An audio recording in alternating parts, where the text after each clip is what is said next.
ही प्रक्रिया आहे. नगरसेवक निवडून आल्यानंतर पक्षाचा गट स्थापन करावा लागतो आणि तो कोकण आयुक्तांकडे करावा लागतो. तिथे स्वतः वैयक्तिक जाऊन एक ॲफिडेविट द्यावं लागतं आणि काही कागदपत्र सबमिट करावी लागतात.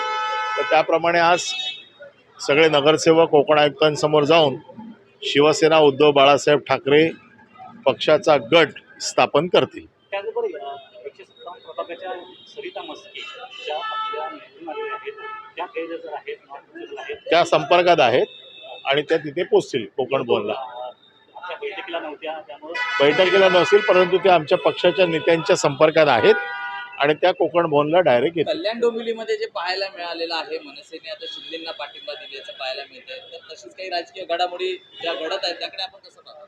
नाही, मी कसंच पाहत नाही. त्याचं कारण असं आहे की आता जसं जसं ह्या सगळा प्रोसेस पुढे जाईल त्या वेळेला पक्ष आपापले निर्णय घेतील.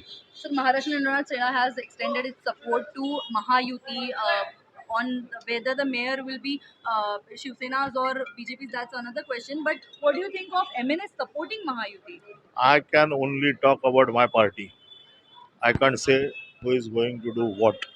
But same So party. my party is Shiv Sena, Uddhav Balasaheb Thackeray, and all the decisions Mr. Uddhav Thackeray will take. कल्याण तुमचे नगरसेवक गेलेले आहेत त्यांच्यावर काय कारवाई होऊ शकते?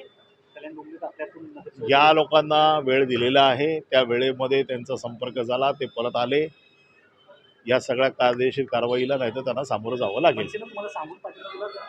या गोष्टी माझ्या लेवलला होत नाहीत, या पक्ष नेतृत्वाच्या लेवलला होतात. त्याच्यामुळे ह्या सगळ्या गोष्टी आमच्या पक्ष नेतृत्वांशीच त्याच्या संदर्भात जर बोलणी झाली असेल तर ती नेतृत्वाशी होते, कार्यकर्त्यांची नाही. याची दखल घेतली जाईल, पण या झालेल्या अनपेक्षित युतीची दखल होणार शिवसेनेकडनं घेतली जाणार. मी पुन्हा एकदा सांगतो की हे सगळे युती करणं, आघाडी करणं, कोणाला सपोर्ट करणं याचे निर्णय सगळे पक्ष नेतृत्व घेत असतो. त्याच्यामुळे पक्ष नेतृत्व एकमेकाशी बोलून त्यांना जे योग्य वाटतं ते करत असतं.